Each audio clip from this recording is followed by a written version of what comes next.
बातमीपत्रामध्ये आता पाहणार आहोत सकाळच्या महत्त्वाच्या 100 बातम्या अतिशय वेगवान स्वरूपात सुरुवात करूयात। पहिली ते चौथी हिंदी भाषा शिकवण्याची गरज नाही असं मत उपमुख्यमंत्री अजित पवार यांनी व्यक्त केलं। प्राथमिक शाळेतील विद्यार्थ्यांवर हिंदीचा भार नको, 5वी पासून हिंदी असावी असं अजित पवार म्हणाले।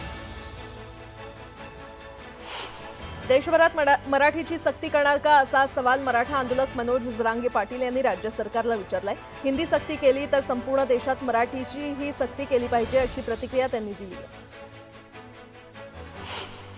सक्ती केली म्हणून भाषा बदलत नाही, किती सरकार येतील किती जातील भाषा टिकून राहते। मराठी भाषेबद्दल आम्हाला अभिमान आहे अशी प्रतिक्रिया अभिनेते सयाजी शिंदे यांनी दिली आहे। माळेगाव कारखान्यामध्ये पवार काका पुतण्यांची युती टळल्याची कबुली स्वतः अजित पवारांनीच दिल्यानं चर्चांना उधाण आलंय। निवडणुकीच्या काळात शरद पवारांच्या पॅनलसोबत युती करण्यासंदर्भात पवारांच्या पॅनलमधील शिवाजीराव जगताप यांच्यासोबत 2 ते 3 वेळा चर्चा झाल्याची कबुली अजित पवार यांनी दिली आहे। बच्चू कडू यांना मोठा दिलासा मिळालाय। अमरावती जिल्हा मध्यवर्ती सहकारी बँकेच्या अध्यक्षपदावरून बच्चू कडूंना अपात्र करण्यात आलं होतं। विभागीय सहनिबंधकाच्या या निर्णयाला नागपूर हायकोर्टानं स्थगिती दिली आहे आणि त्यामुळे बच्चू कडूंकडे जिल्हा बँकेचं अध्यक्षपद आणि संचालक पद कायम राहणार आहे। अमरावती जिल्हा मध्यवर्ती सहकारी बँकेसमोर उपाध्यक्ष अभिजित ढेपे आणि प्रहारच्या कार्यकर्त्यांनी फटाके फोडत जल्लोष केला। जिल्हा बँकेच्या अध्यक्षपदाबाबत बच्चू कडूंना दिलासा मिळाल्यामुळे कार्यकर्त्यांनी आनंद साजरा केला। दिल्लीमध्ये 29 जून आणि 30 जूनला महाराष्ट्र काँग्रेस पक्षाची बैठक होणार आहे। आगामी काळात महाराष्ट्र काँग्रेस पक्षात मोठे फेरबदल होणार आहेत। मुंबई महानगरपालिका निवडणुकीसंदर्भात तसंच महाराष्ट्रातील इतर स्थानिक स्वराज्य संस्थांच्या निवडणुकांसंदर्भात राजधानी दिल्लीमध्ये ही बैठक होणार आहे। स्थानिक स्वराज्य संस्थांच्या निवडणुकीसाठी काँग्रेसनं रणनीती आखलेली आहे। ऑगस्ट महिन्यात काँग्रेस राज्यात जनसंवाद यात्रा काढणार आहे। गावोगावी जाऊन सरकारचं अपयश जनतेला सांगितलं जाणार आहे। गडचिरोली जिल्ह्यामध्ये अजित पवार गटाचे नेते माजी राज्यमंत्री धर्मराव आत्राम यांच्या मतदारसंघात त्यांची कन्या भाग्यश्री आत्राम यांनी कालपासून आंदोलन सुरू केले। विधानसभेतील आश्वासनावरून क्या हुआ तेरा वादा असं म्हणत भाग्यश्री आत्राम यांनी ठिय्या आंदोलन केलं। कंत्राटदारांनी कामगारांना विना सुरक्षा कामावर जुंपलं तर खबरदार असा इशारा कामगार मंत्री आकाश फुंडकर यांनी दिलाय। कामगारांना सुरक्षा साहित्य न पुरवणाऱ्या कंत्राटदारांवर कारवाई करणार असल्याचं मंत्री फुंडकर म्हटलंय। महाराष्ट्रातील 3ऱ्या आदर्श ग्रामीण आरोग्य संशोधन केंद्राचा कोनशिलेचा उद्घाटन केंद्रीय राज्यमंत्री प्रतापराव जाधव यांच्या हस्ते पार पडलं। बुलढाण्यामध्ये हा समारंभ संपन्न झाला। वर्धा जिल्ह्यामध्ये 1974ला तत्कालीन सरकारनं दारूबंदी केली। जिल्ह्यातील दारूबंदी केवळ नावाला असून सेवाग्राम आणि पवनार आश्रम वगळता जिल्ह्यात पूर्णतः दारूबंदी उठवत खुली करण्यात यावी अशी मागणी राष्ट्रवादी काँग्रेसचे खासदार अमर काळे यांनी केली। चिपळूणमध्ये उद्धव बाळासाहेब ठाकरे गटाचे नेते भास्कर जाधव यांच्या जनसंपर्क कार्यालयाचं उद्घाटन करण्यात आलं। भास्कर जाधव यांच्या पत्नीच्या वाढदिवसाचं औचित्य साधून उद्घाटन पार पडलं। यावेळी भास्कर जाधव यांनी गाणं गायलं।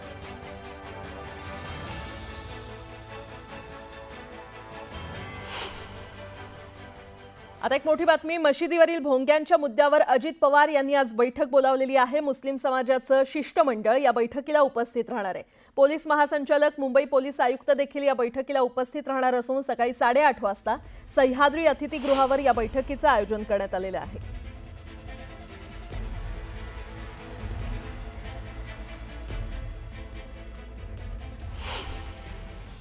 मंत्रालयात फक्त 20% कर्मचारीच उपस्थित असल्याचं वास्तव समोर आलेलं आहे। त्यामुळे मंत्रालयातील कारभारावर प्रश्नचिन्ह निर्माण झालंय। 20 जूनला 19,457 पैकी 3,795 कर्मचारीच मंत्रालयामध्ये उपस्थित होते। पत्रकार विक्रांत जोशी यांनी ही धक्कादायक माहिती समोर आणली आहे।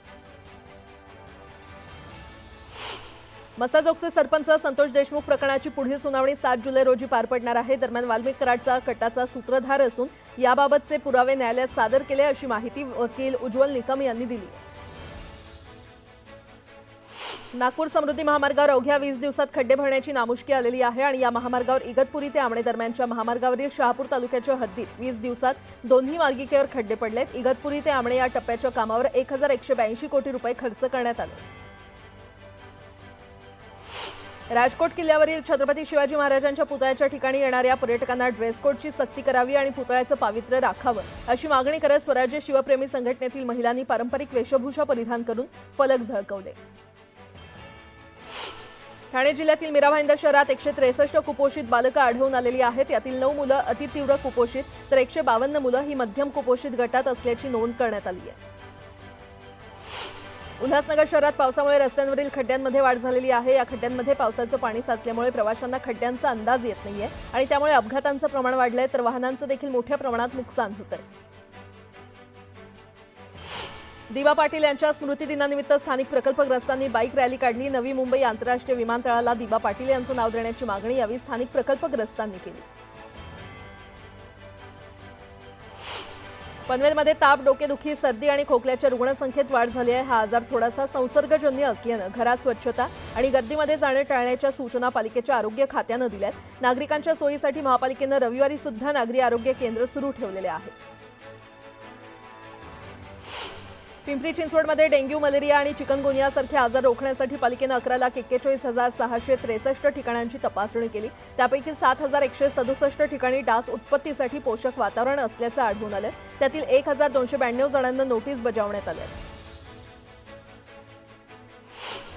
इयत्ता 1ली ते 4थी हिंदी नकोच असं राज्याचे उपमुख्यमंत्री अजित पवार बोलले होते। मात्र बाळासाहेबांच्या विचारांचे खोटे वारसदार अजून गप्पच आहेत। ते काय कारण असतील बरं, असा टोला मनसे नेते राजू पाटील यांनी नाव न घेता शिंदे गटाला लगावलाय। देशात विमानतळ नसलेल्या ठिकाणी हेलिकॉप्टर आणि लघु विमानांच्या उड्डाणाची सुविधा उपलब्ध करून देण्यासाठी लवकरच स्वतंत्र हवाई वाहतूक धोरण राबवण्यात येणार आहे, अशी माहिती केंद्रीय नागरी उड्डाण मंत्री राममोहन नायडू यांनी दिलेली आहे। जून महिन्याच्या 29 तारखेपर्यंत पुन्हा मोठ्या उंचीच्या लाटा उसळणार असून पाऊस आणि वारा यामुळे तीव्रता त्याची वाढण्याची शक्यता आहे। समुद्रकिनारी असणाऱ्या घरांची तसंच किनाऱ्यालगत नांगरून ठेवलेल्या बोटीच्या सुरक्षिततेचा प्रश्न उद्भवणार आहे। कोयना धरणात गेल्या 24 तासात जोरदार पाऊस पडत असून 5 टीएमसी पाण्याची वाढ झालेली आहे। धरणात 41 टीएमसी पाणीसाठा जमा झालाय तर धरणात 31,252 क्युसेक पाण्याची आवक सुरू आहे। रत्नागिरी, रायगड जिल्ह्यामध्ये गेल्या 2 दिवसांपासून संततधार पाऊस कोसळतोय। रायगड जिल्ह्यामध्ये मंगळवारी सकाळपर्यंत सर्वाधिक पावसाची नोंद झाली आहे। काही भागात 100 मिलीमीटरपेक्षा अधिक पाऊस नोंदला गेलेला आहे। दरम्यान पुढील 2 ते 3 दिवस या भागात पावसाचा जोर कायम राहणार असल्याचा अंदाज हवामान खात्यानं वर्तवलेला आहे। नागपूरसह विदर्भातील बहुतेक जिल्ह्यात सोमवारी रात्रीपासून रिमझिम पाऊस पडतोय। बुधवार आणि गुरुवारी पावसाचा जोर आणखी वाढण्याचा अंदाज हवामान खात्यानं वर्तवलाय। शालेय शिक्षण विभागानं वर्षभरातील सुट्ट्यांची यादी जाहीर केली आहे। त्यानुसार शाळांना 52 रविवार वगळून वर्षभरात एकूण 76 सुट्ट्या असणार आहेत। त्यात दिवाळीच्या 10 दिवस आणि उन्हाळ्याच्या 38 दिवस सुट्ट्या असणार आहेत। भारतीय रेल्वेवरील लांब पल्ल्याच्या रेल्वेगाड्यांच्या प्रवासी तिकीट दरात वाढ करण्याचा निर्णय रेल्वे खात्यानं घेतलेला आहे। लांब पल्ल्याच्या रेल्वेगाडीच्या वातानुकूलित प्रवासी दरात 1 पैसा आणि वातानुकूलित लांब पल्ल्याच्या रेल्वेगाडीच्या वातानुकूलित प्रवासी दरात 2 पैशांची वाढ केली आहे। संत ज्ञानेश्वर माऊलींची पालखी पहाटे 4 वाजता जेजुरीहून पंढरपूरकडे मार्गस्थ झाली आहे। या प्रवास गेल्या 14 वर्षांपासून रांगोळी कलाकार राजश्री भागवत पुणे ते पंढरपूर दरम्यान ठिकठिकाणी रांगोळ्यांची पायघड्या घालतायत तर भाग्यश्री भागवत ही सेवा मोफत करतात।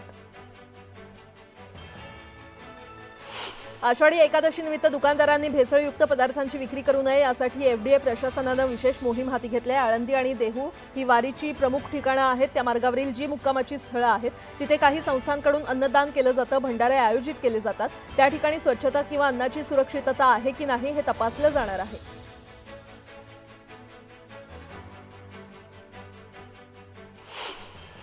आता एक मोठी बातमी। एकीकडे महाराष्ट्रात हिंदी सक्तीच्या मुद्द्यावरून वातावरण तापलेलं आहे आणि मनसेनं आक्रमक भूमिका घेत सरकारला घेरण्याचा प्रयत्न केला तर दुसरीकडे उपमुख्यमंत्री अजित पवार यांनी हिंदी संदर्भातली आपली भूमिका स्पष्ट केल्यानंतर अनेकांच्या भुवया उंचावल्यात।